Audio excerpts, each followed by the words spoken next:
A movement is underway on Capitol Hill to possibly raise the federal minimum wage. Several lawmakers say the American dream is out of reach for many who can't keep up with inflation.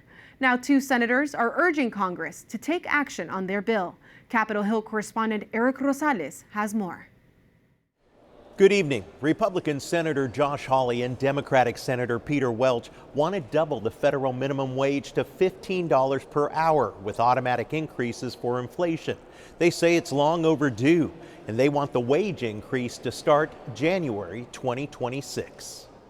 The minimum wage hasn't increased in 15 years, but right now, adjusted for inflation, it's at its lowest level since like 1950. Nobody can afford to buy anything. I noticed that these corporations are happy to raise prices on everybody all the time. Senator Peter Welch, a Democrat and co-sponsor of the bill, wrote in a statement, quote, "We're in the midst of a severe affordability crisis. Every hardworking American deserves a living wage that helps put a roof over their head and food on the table. $7.25 an hour doesn't even come close." It's gaining support from Democrats. It's been really hard lately, so I hope that Senator Hawley succeeds in this, and I'm glad to help in any way I can. This is not a radical idea. The overwhelming majority of Americans support raising the minimum wage to the living wage. Doesn't matter whether you're a Democrat, Republican, or independent. People support and understand that workers need a living wage. Senator Josh Hawley wants to increase the minimum wage for federal workers, and your thoughts on that? I don't think it's a particularly honest effort. He's voted against minimum wage increases pretty repeatedly.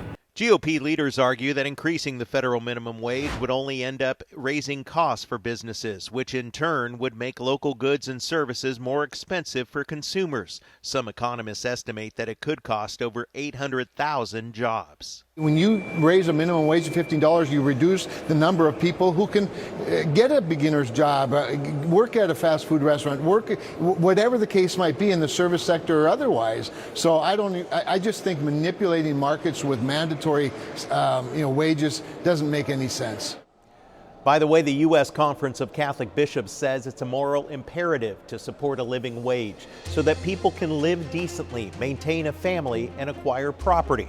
Both Senators Hawley and Welch are lobbying Republican leaders now to bring up the bill quickly. At the Capitol, Erik Rosales, EWTN News Nightly.